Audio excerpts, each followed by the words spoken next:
প্রতিদিন সকালে একই রকম রুটি খেতে ভালো না লাগলে এই রেসিপিটি ট্রাই করতে পারেন। আর এটা খেতে অনেক বেশি সুস্বাদু এবং অনেক বেশি ক্রিস্পি হয়।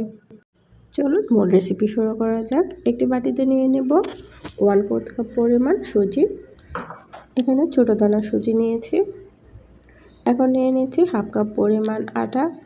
আপনারা চাইলে এখানে ময়দাও নিতে পারেন, কিন্তু চালের গুঁড়ি দিলে এটা অনেক বেশি ক্রিস্পি হয়। দিয়ে দিব স্বাদমতো লবণ এবং 1/2 টিস্পুন পরিমাণ ইস্ট।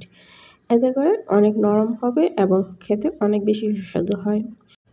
দিয়ে দিচ্ছি 1 টেবিল চামচ পরিমাণ পাউডার মিল্ক। এখন সবগুলো উপকরণ ভালো করে মিশিয়ে নেব। এখানে দিয়ে দিব 2 কাপ পরিমাণ পানি।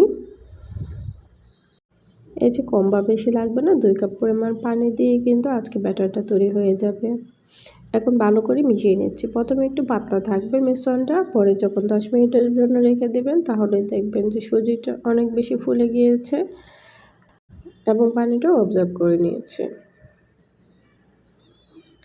এটা অনবরত নিয়ে নিতে হবে।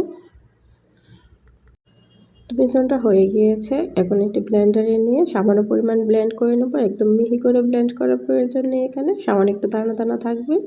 সে পর্যায়ে বাটিতে নিয়ে নিব। এখন ভালো করে নাড়াচাড়া করে নেব। তো আপনারা দেখলে বুঝতে পারছেন মিশ্রণটা কতটুকু পাতলা হয়েছে। তো মিশ্রণটা হয়ে গিয়েছে। এখন একটি প্যান বসিয়ে নিচ্ছি চুলায়। সবসময় যে রুটি বেলার তাওয়াটা পাওয়া যাবে সেটা দিয়ে করে নিচ্ছি। যখন তাওয়াটা গরম হয়ে যাবে সেই পর্যায়ে ব্যাটারটা দিয়ে একটু পাতলা করে নিচ্ছি। চারপাশে ছড়িয়ে নেওয়া হয়ে গেলে এখানে ঢাকনা দেওয়ার প্রয়োজন নেই। ঢাকনা ছাড়াই কিন্তু 1 থেকে 1.5 মিনিটের মধ্যে দেখবেন যে রুটিটা হয়ে গিয়েছে। এটা কিন্তু যে কোনো ধরনের ভর্তা, মুরগির মাংস কিংবা গরুর মাংস দিয়ে খেতে অনেক বেশি টেস্টি হয়। তো এক পাশটা হয়ে গেলে অন্য পাশটা উল্টিয়ে নিচ্ছি। ওটা 30 থেকে 40 সেকেন্ডের মতো রাখলেই হবে। এক পাশ ক্রিস্পি হলে উপর থেকে দেখবেন যে দোসার মতো অনেকটাই ক্রিস্পি হয়ে গিয়েছে। তো সবগুলো এভাবে করে বানিয়ে নেব। তো এই রাস্তাটি কেমন হয়েছে অবশ্যই কমেন্ট করে জানাবেন। আমার কাছে কিন্তু অনেক ভালো লেগেছে। ভিডিওটি দেখার জন্য অসংখ্য ধন্যবাদ। আল্লাহ হাফেজ।